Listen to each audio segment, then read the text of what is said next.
Hello everyone, this is Rupesh Mishra and I welcome you all to your channel that is Math Path। Mechanics का जो dynamics का second chapter चल रहा था उसमें हम लोगों ने जो क्वेश्चंस करते थे न्यूमेरिकल की बारी थी। स्ट्रिंग्स हॉरिजॉन्टल और वर्टिकल के बारे में हम लोग पढ़ चुके थे। उससे रिलेटेड न्यूमेरिकल से कुछ 6-7 न्यूमेरिकल है जो मुझे लगता है कि वो इंपॉर्टेंट है और वो सारे के सारे एग्जाम में भी आए हुए हैं। सो वही मैंने लिए हुए हैं आपके लिए लेक्चर्स में। जितने भी लेक्चर आएंगे न्यूमेरिकल्स के उसमें मैंने वही लिए हैं। ठीक है, जो नहीं आए हैं उनमें अगर मुझे कोई इंपॉर्टेंट लगा तो ही लूँगा, बाकी जो आए उन्हें मैंने ज़रूर लिया है। ठीक है, ठीक है, तो सुटेबल मुझे लगे। अच्छा चलिए, क्वेश्चन क्या है चलिए देखते हैं। देखिए, a particle of mass m executes SHM simple harmonic motion कर रहा है in the line joining the points A and B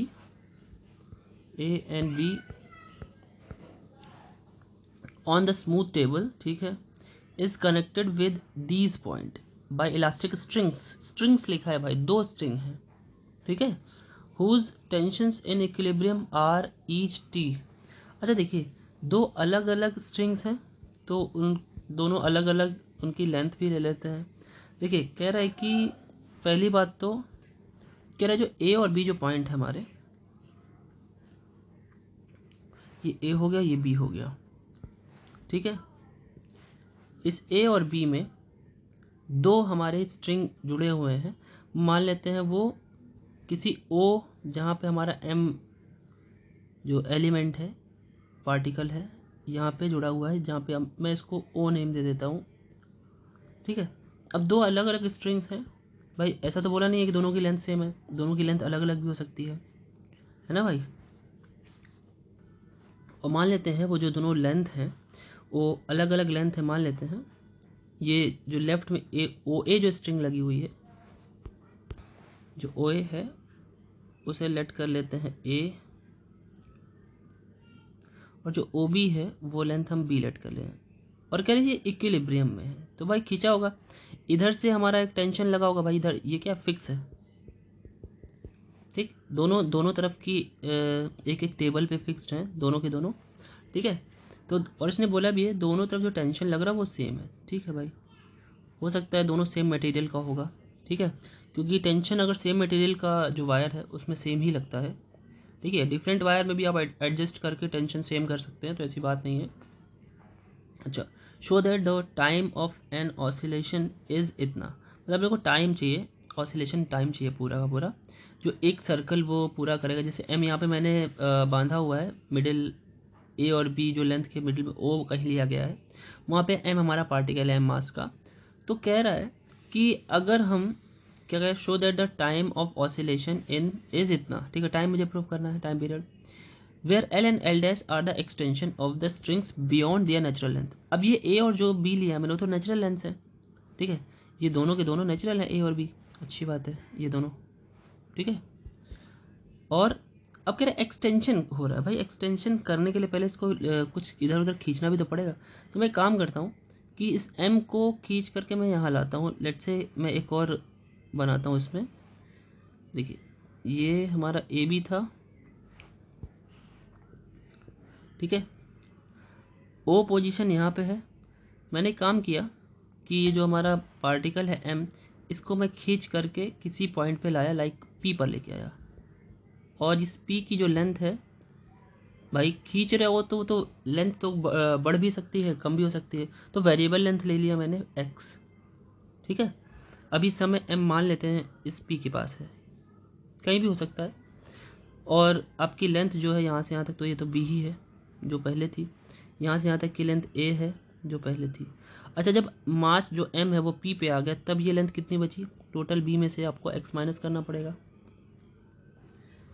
ठीक है, एक चीज़ और यहाँ पे, एक चीज़ और शो नहीं किया कि जब हम एक्सटेंड कर रहे थे, जब मैंने एम पार्टिकल को यहाँ पे टाई किया था, तो एम पार्टिकल की वजह से राइट में, मतलब ओ बी जो वायर है इस वाले ऊपर वाले फिगर में, ओ बी जो वायर है वो थोड़ा सा इधर राइट हैंड साइड को एक्सटेंड हुआ होगा। ठीक है, और लेफ़्ट वाला वायर भी एक्सटेंड हुआ होगा। तो एक तरीके से बात की जाए, जो सेकंड डायग्राम ये वाला है, इसमें मान लेते हैं कि जब आपने राइट हैंड साइड में खींचा इसे, तो मान लेते हैं टोटल जो एक्सटेंशन हो रहा है वो राइट हैंड साइड ओ ए के लिए एल और ओ बी के लिए एल डैश है। तो right hand side L dash है, ठीक है। और लेफ्ट हैंड साइड जो एक्सटेंशन की बात कर रहा हूँ सिर्फ, ठीक है, एक्सटेंशन लेफ्ट साइड एल है।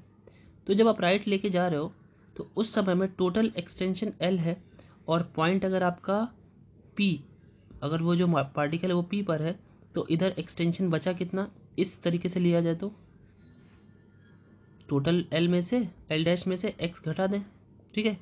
और लेफ्ट हैंड साइड में देखा जाए तो देखिए, अब जब आप खींच रहे थे राइट हैंड साइड में तो आपका ओ खिसक के राइट में आ जाएगा।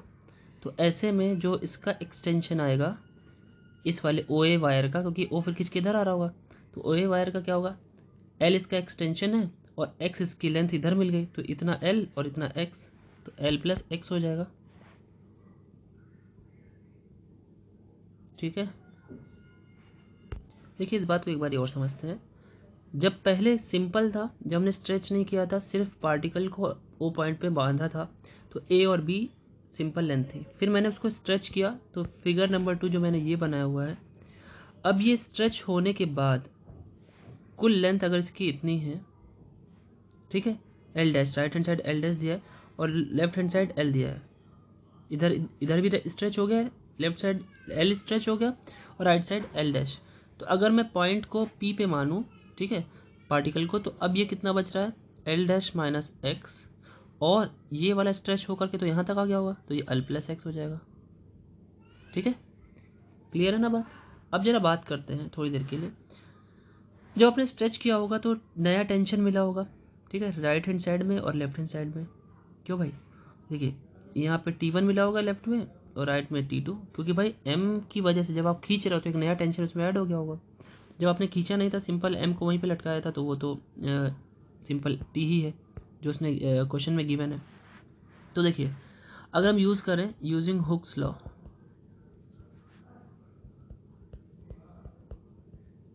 हुक्स लॉ का यूज़ करें, ठीक है, तो हुक ने क्या बोला था कि जो टेंशन होता है किसी भी स्ट्रिंग में वो इक्वल टू होता है लैम्डा टाइम्स चेंज इन या एक्सटेंशन अपॉन नेचुरल लेंथ। तो यहाँ पे दो अलग अलग ओ ए और ओ बी दो स्ट्रिंग्स हैं, तो लैम्डा 1 मॉडुलस ऑफ इलास्टिसिटी होता है ना, तो लैम्डा 1, और जो लेफ्ट वाला ओ ए की बात कर रहे हैं, ओ ए में एक्सटेंशन हमारा जो था वो एल था, एल अपॉन ए हो जाएगा, ठीक है। और राइट वाले ने ओ बी में भी टेंशन तो टी ही है, तो वो भी टी की बात करें तो वो भी लेकिन क्या होगा, नया वायर है, तो इलास्टिसिटी उसकी लैम्डा 2 हो गई, और उसमें एक्सटेंशन एल डैश हो रहा है, एल डैश अपॉन बी, ठीक है। ये इक्वेशन नंबर 1 लिख लेते हैं, इसे यूज़ करेंगे आगे। अब बात करते हैं जो फिगर नंबर 2, ये फिगर नंबर 1 था, आप लिख सकते हो यहाँ पे ऐसे करके FIG, फिगर नंबर 1। अब बात करते हैं फिगर नंबर 2 की, ठीक है भाई। आप लोग कुछ लोग हैं जो आगे के चैप्टर्स के बारे में कुछ कुछ पूछ रहे हैं टेलीग्राम पे, तो उन्हें मैं बता दूं कि जो भी चीज़ें आप पूछ रहे हैं वो आपको वैसे तो मिल जाएंगी, लेकिन आपको समझ में नहीं आएंगी जब तक वीडियो आपको ना प्रोवाइडेड की जाए। तो आप उसके लिए चिंता मत करें, वीडियो जब बनेगा तो चीज़ें मैं समझाऊंगा ना, ऐसे सिस्टमेटिक ढंग से हो पाएगा। और आप पहले ही सोचोगे कि लास्ट चैप्टर बता दूं, तो वो तो नहीं हो सकता ना, क्योंकि उसका बेस ही ये सब चीज़ें हैं जो हम लोग अभी पढ़ रहे हैं। तो अगर मैं वो भी बता भी दूंगा तो आपके ऊपर से चला जाएगा, ठीक है। सो अभी ये बिल्डिंग ब्लॉक्स हैं जो चल रहे हैं, धीरे धीरे बेस चल रहा है। फिर उसके बाद आप नल लाइंस, नल प्लेन, रेंचेस और जितने भी अपने सेंट्रल एक्सिस थ्योरम जितनी भी है वो सब पढ़ने को मिलेगा, तभी समझ में आएगा भाई। तो मेरी बात को समझिए, ठीक है, और इसको पढ़िए ध्यान से, ठीक है ना। चलिए फिगर 2 की बात करें अगर, तो फिगर 2 में अगर मैं जो हमारा T1 और T2 आ रहा है, T1 अगर निकाले जो लेफ्ट हैंड साइड है, तो T1 क्या होगा भाई, लेफ्ट वाले में तो लैम्डा 1 था ही, अब इसमें कितना एक्सटेंशन आ रहा है, एल प्लस एक्स, ठीक है, तो यहाँ पे आ जाएगा L plus x upon a natural length. और T2 निकालें तो अगर हम T2 निकालें तो ऐसे T2 भी हो जाएगा, T2 इज इक्वल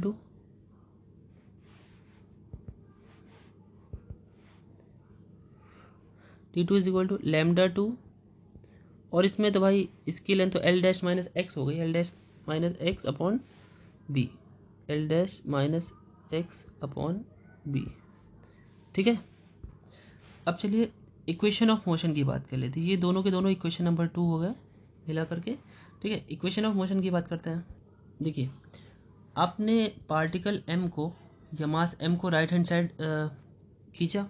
ठीक है, सो उससे जो हमारा मोशन निकला एम एक्स डबल डॉट यानी मास इंटू एक्सेलरेशन जो निकला इज इक्वल टू क्या आया भाई। इसको बैलेंस करने के लिए दो चीज़ें हैं हमारे पास। जब हम फिगर 2 की बात कर रहे थे तो दो चीज़ें थी।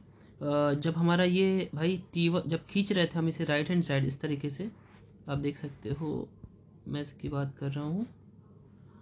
ठीक, जब मैं राइट हैंड साइड खींच रहा था इसे, ठीक है, तो फोर्स लग रहा था, मोशन हो रहा था, एक मतलब मोशन में आ गई थी बॉडी।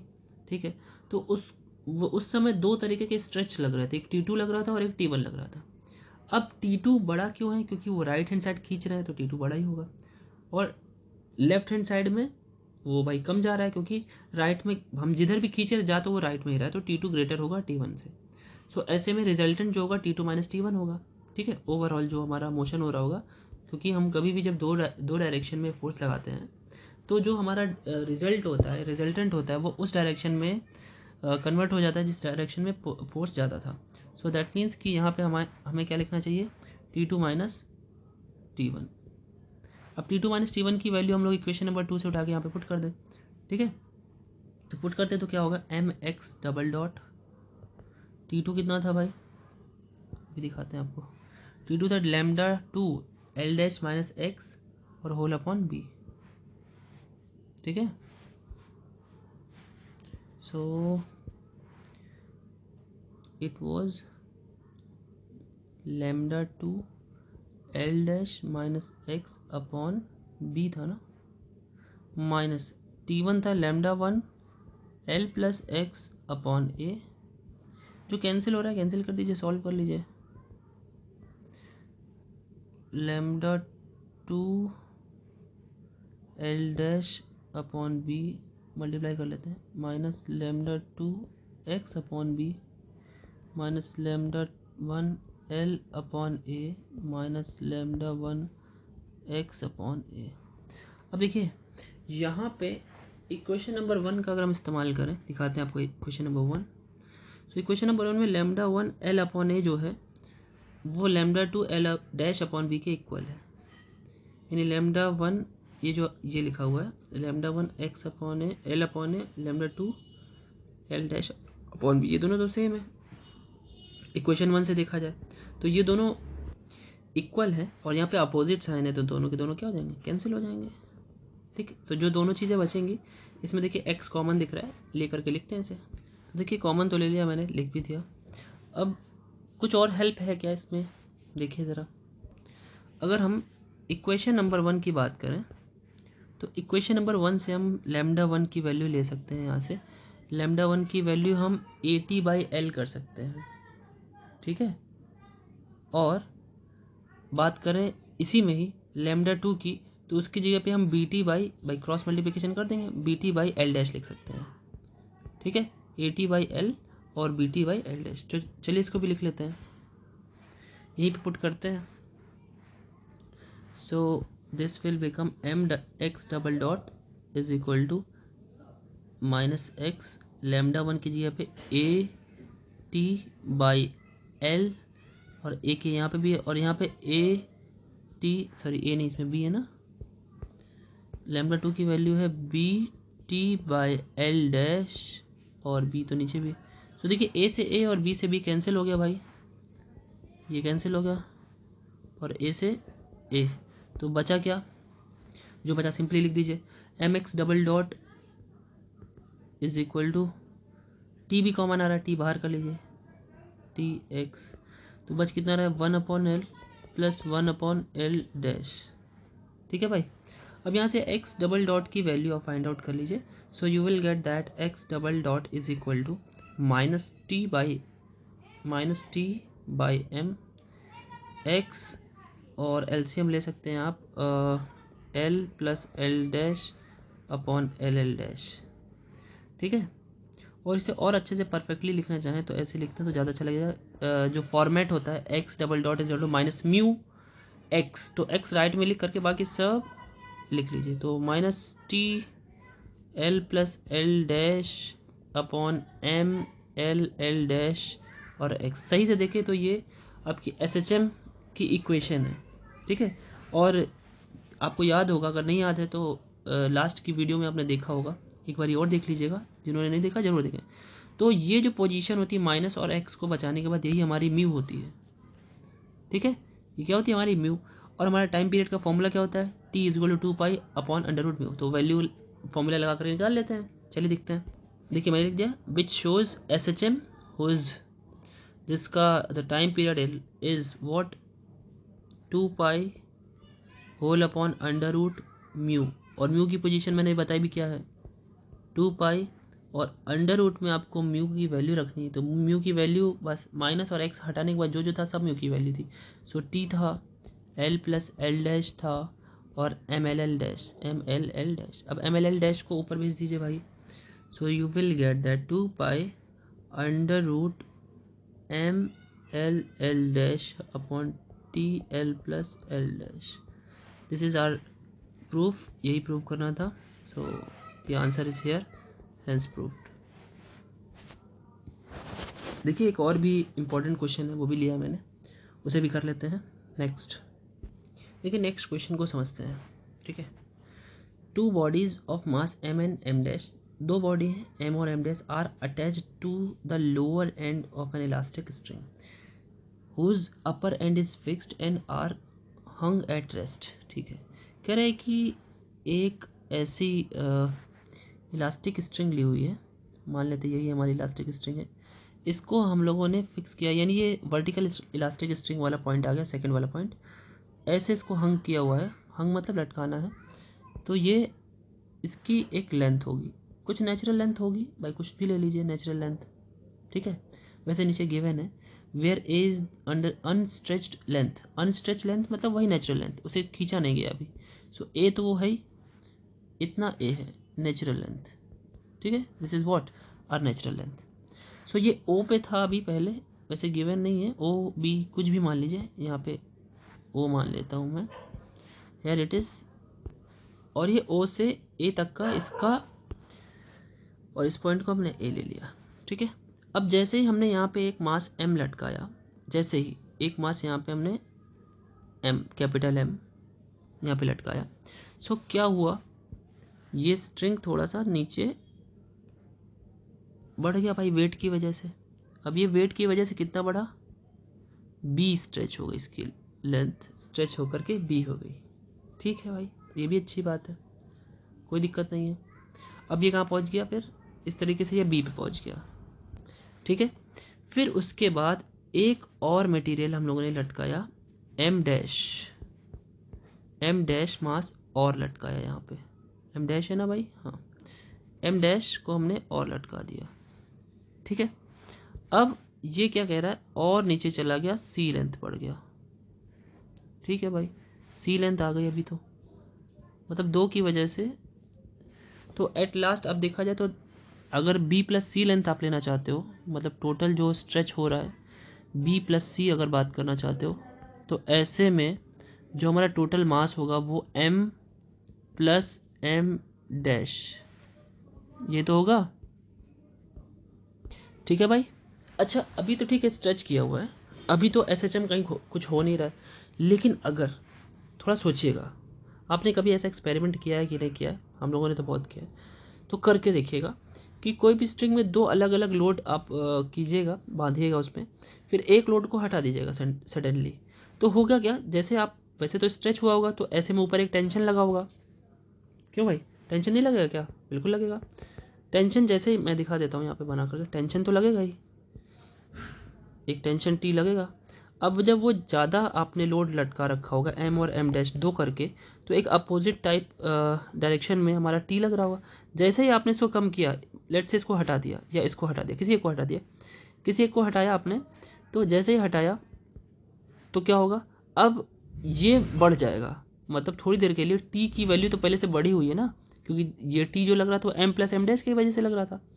और भाई इसको अगर ये टूट नहीं रहा है धागा, इसका मतलब इक्विलिब्रियम में है, दैट मीन्स कि टी और एम प्लस एम डैश की वजह से जो पावर लग रहा है वो दोनों सेम है ना, नहीं तो स्ट्रिंग कब का टूट गया होता। ठीक है, तो अब हमने क्या किया, एम डैश को हटाया, तो ये टी अब अभी तो बराबर था एम प्लस एम डैश के, अब ये बढ़ा हुआ है पहले से ज़्यादा, तो क्या होगा, ये इसको ऊपर खींचेगा, ऊपर खींचेगा तो कुछ दूरी तक जाएगा, फिर नीचे आएगा, फिर ऊपर खींचेगा, तो कुल मिलाकर के एक जैसे लोड हम हटाएंगे तो हमारा SHM होने लगेगा। बात समझ में आ रही है? इसका मतलब SHM के कॉन्सेप्ट इसमें लगा सकते हैं। ठीक है भाई, चलिए देखते हैं। तो चलिए सबसे पहले तो जो एक्सटेंशन हुक लॉ का हम इस्तेमाल कर लेते हैं। ठीक है, क्योंकि SHM लग रहा है तो सही बात है, यूजिंग हुक्स लॉ। अगर हम हुक्स लॉ को यूज़ करें तो होगा क्या भाई, देखो सबसे पहली बात तो हुक लॉ लगेगा, तो सबसे पहले जो एम मास आपने लटकाया था, एम में फोर्स, एम को फोर्स में कन्वर्ट करने के लिए F equal to M g, क्योंकि जी डाउनवर्ड लग रहा होगा भाई, जी की भी तो डायरेक्शन होगी, तभी तो वो वेट में कन्वर्ट होगा, और वेट एक तरह का फोर्स होता है जो वर्टिकली डाउनवर्ड्स लगता है। ठीक है, सो एम जी की वजह से हमारा एक्सटेंशन कितना हो रहा है, अगर इलास्टिसिटी हमारा लैम्डा है, एम जी की वजह से एक्सटेंशन हो रहा है, तो lambda M g is lambda times extension, तो एम की वजह से एक्सटेंशन हो रहा था भाई बी, और उसकी नेचुरल लेंथ थी ए। ठीक है, और उसके बाद जब अगर बात करें जो एम डैश था, एम डैश की वजह से जो एक्सटेंशन, भाई एक ही वायर है तो लैम्डा ही रहेगा, एम डैश की वजह से जो एक्सटेंशन हो रहा है वो सी हो रहा है, और नेचुरल लेंथ थी हमारी ए। ठीक है, where lambda is modulus of elasticity, modulus of elasticity. Clear है? अब मोशन की बात कर लेते हैं, इक्वेशन ऑफ मोशन की बात कर लेते हैं। ठीक है, चलिए देखते हैं। अब देखिए एक बात, SHM हुआ कब, आपको ये लाइन चाहो तो लिख लेनी चाहिए, वैसे मैं लिखवा देता हूँ। देखिए, the motion is SHM only when जब हमने एम डैश को हटा दिया तभी तो हुआ, only when M dash is taken out, यानी एम डैश का भी कोई काम नहीं है, बस उसने वो आया और एक मोशन उसे दे करके चला गया। सो अब मोशन सिर्फ एम कर रहा है भाई, एम डैश तो हटा दिया तभी तो एम मोशन कर पा रहा है, तो using equation of motion for mass capital M, लिख दिया आपने। अब मास एम के लिए रखिए जरा, तो M F is equal to M A होता है, तो एम ए की जगह एक्स डबल डॉट हो जाएगा भाई, एक्सेलरेशन तो यहाँ पे एक्स डबल डॉट है ना। और मान लेते हैं, हमने कोई वेरिएबल पॉइंट नहीं माना, कि मान लेते हैं कि किसी समय पे हमारा जो पार्टिकल है वो बी से थोड़ा सा नीचे, क्योंकि भाई खींच रहे होंगे तो आपका नीचे तो आएगा ही ना, यहाँ पे कहीं है पी पॉइंट पे। ठीक है, पी पॉइंट पे है। अब ये जो पी पॉइंट है वो बी से कितना डिस्टेंस रखता है, बी से लगभग एक्स डिस्टेंस, क्योंकि हमारा जो SHM होगा वो इसी के अराउंड होगा। ठीक है, SHM इसी के अबाउट होगा। ठीक, अच्छा भाई देखिए फिर, फिर क्या होगा, एम एक्स डबल डॉट क्या होगा, एम जी नीचे लग रहा है और उसमें टेंशन ऊपर लग रहा है, जाना उसको नीचे ही है, तो ये इसका मतलब एम जी बड़ा होगा, और टी हमारा ऊपर की तरफ है, इसलिए एम जी में से टी को हमने माइनस कर दिया। Got it? अच्छा ठीक है, अब कुछ वैल्यूज़ हैं, जो टी की वैल्यू थी उसे पुट कर देते हैं भाई, M x double dot is equal to M g, T का फॉर्मूला था कुछ, कहाँ पे टी भाई, टी स्टार्टिंग में लिखा था ना, नहीं लिखा था क्या, देख लीजिए, टी लिख देते हैं, चलिए वहीं लिख देते हैं। वैसे टी होगा क्या, टी जो लग रहा है वो अगर हम बात करें यहाँ से बी ए पॉइंट से, यहाँ से बात करें तो यहाँ से एक्सटेंशन बी हुआ भाई, नेचुरल लेंथ के बाद ही तो एक्सटेंशन लिया जाएगा एम की वजह से, एम की वजह से एक्सटेंशन हुआ बी। ठीक है, और जब वो पार्टिकल पी पॉइंट पे था तो बी प्लस एक्स हो जाएगा, इतना दूरी बी, यहाँ से यहाँ तक बी, और जब पार्टिकल पी पर है तो इतना एक्स, बी और एक्स, तो अभी एक्सटेंशन टोटल कितना होगा, बी प्लस एक्स, और नेचुरल लेंथ कितनी हो जाएगी, ए। ठीक है, तो चलिए करते हैं। सो टी की जब यहाँ पे लिख दो, आप लिख सकते हो कि where T is equal to b extension हुआ था एम की वजह से, और पार्टिकल x पे था lambda this upon a, so value put कर दीजिए भाई, minus lambda times b plus x upon a, इतना चलेगा, ठीक है। मल्टीप्लाई कर लीजिए, M x double dot is equal to M g minus lambda b upon A minus lambda x upon a. Equation जो 1 थी उसको अगर आप सही से देखें, ये दोनों मिलाकर के इक्वेशन 1 मान लेते हैं, ठीक है। इसमें लैम्डा की वैल्यू अगर आप देखें तो लैम्डा की जगह पे आप A M ji upon B लिख सकते हैं, A M ji upon B, हाँ बिल्कुल लिख दीजिए A M ji upon B, A M ji upon B. So लिखता हूँ मैं यहाँ पे एम जी माइनस लैम्डा की जगह पे क्या लिखना है, a M ji upon b, और मल्टीप्लिकेशन में बी अपॉन ए भी है, और minus lambda x upon a. देखिए कुछ चीज़ें कैंसिल हो रही हैं, क्या क्या कैंसिल हो रहा है मैं आपको दिखाता हूँ। यहाँ से ए से ए कैंसिल हो रहा है, बी से बी कैंसिल हो रहा है, और एम जी से एम जी कैंसिल हो रहा है, तो यानी सब कुछ तो कैंसिल हो गया, तो बचा क्या, माइनस लैम्डा एक्स बाई ए, तो लिख लेते हैं इसे, ठीक है भाई। इतना आ गया, कोई दिक्कत नहीं है ना। यहाँ पे भी लैम्डा की वैल्यू रख ही लीजिए, माइनस एम जी ए अपॉन बी और इंटू एक्स अपॉन ए, कैंसिल कर दीजिए, यहाँ पे भी कुछ कैंसिल हो रहा है तो भाई ए से ए कैंसिल हो गया, ठीक है, और कुछ तो हो नहीं जाए, ठीक। तो क्या बच रहा है, M x double dot equals to minus M g by b into x. M से एम फिर से कैंसिल होगा, कितना कैंसिल हो रहा है भाई, ठीक है।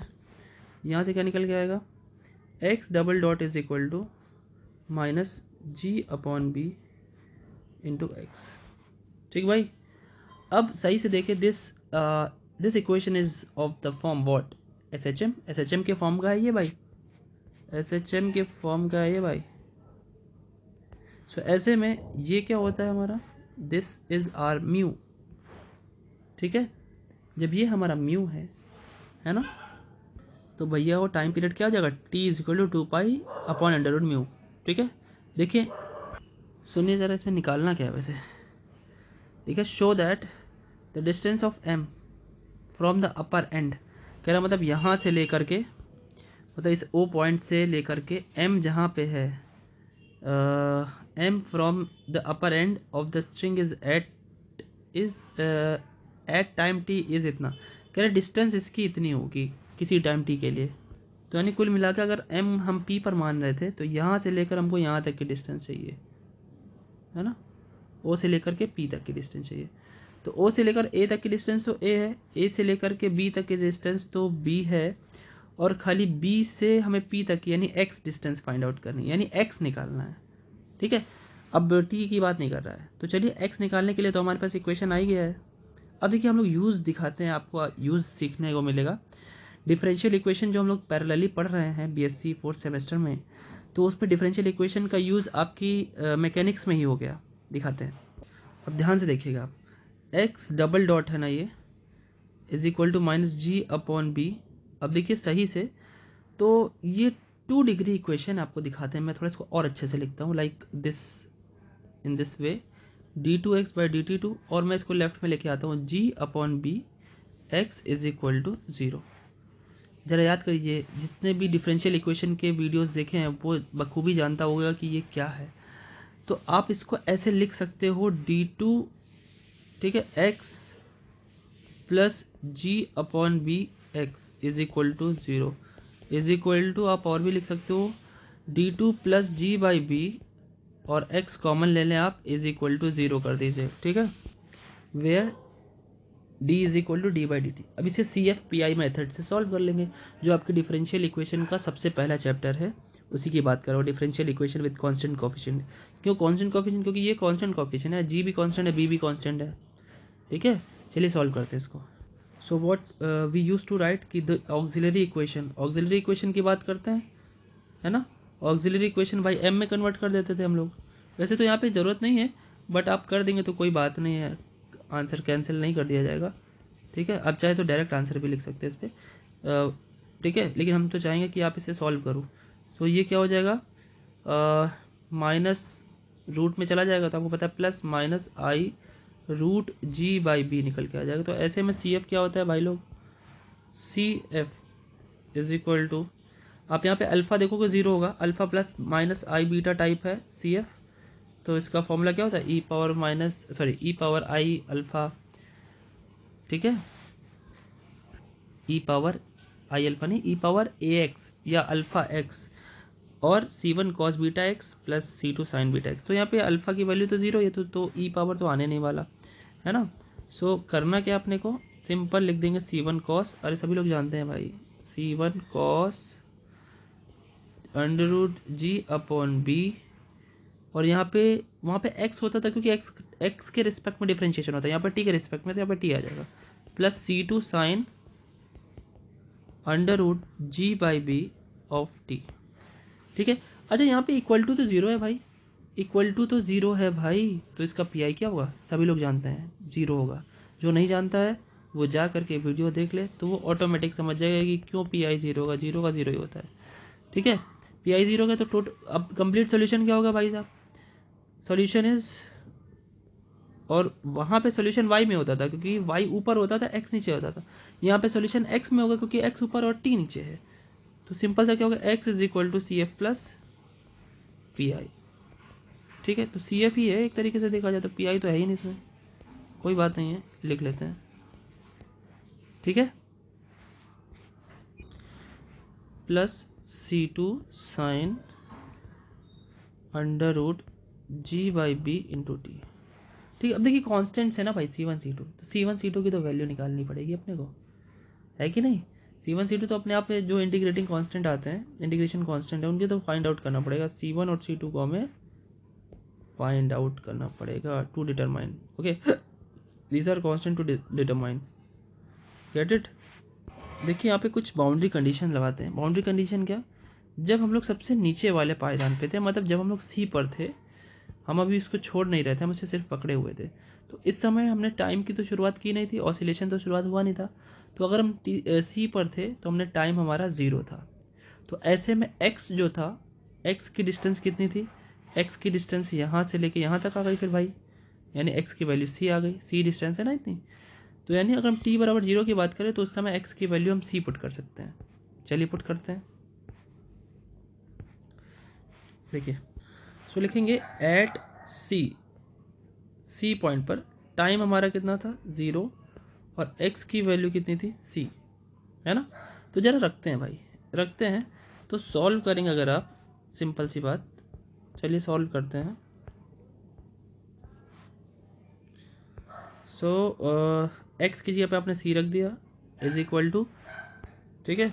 सो यहाँ पे c1 हो जाएगा c1 cos under root G upon B into zero plus C2 sine under root G upon B into zero. तो ये तो ख़त्म ही हो गया एक तरीके से, साइन ज़ीरो की वैल्यू ज़ीरो ही होती है, तो ये तो ख़त्म ही हो गया। तो कॉस ज़ीरो की वैल्यू तो वन होती है, तो ये वन हो जाएगा और ये ज़ीरो हो जाएगा, तो कुल मिला के हमारा C1 इज इक्वल टू सी आ जाएगा। तो C1 की वैल्यू तो सी आ गई, अभी C2 की भी तो बारी है, ठीक है, C2 भी तो निकलेगा।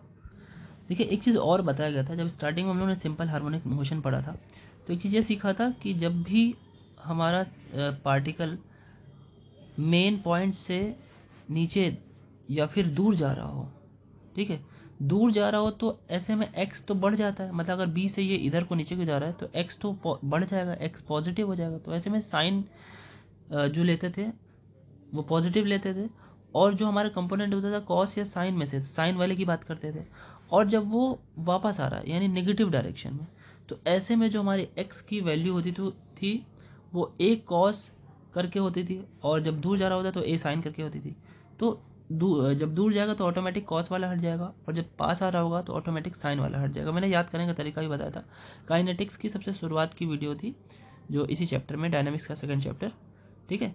तो यहाँ पे क्या होगा देखिए दिखाते हैं, तो ऑटोमेटिक जब हम यहाँ पे बात करेंगे इसकी, तो ऐसे में पुट करेंगे आप, तो x की वैल्यू कितनी है, x कितना मिलेगा भाई, x is equal to C cos under root g by b into D. अब हमको ओ पी लेंथ निकालनी थी, याद होगा आपको, ठीक है। और ये O A plus A B plus B P के बराबर होगा, सारी वैल्यूज लिख देते हैं। ओ ए बराबर ए बी बराबर बी और बी पी बराबर तो ये है ही, ठीक है भाई। देखिए यही प्रूफ था हमारा। चलिए वीडियो को शेयर कर दीजिएगा, लाइक कर दीजिएगा और कमेंट भी कर दीजिएगा।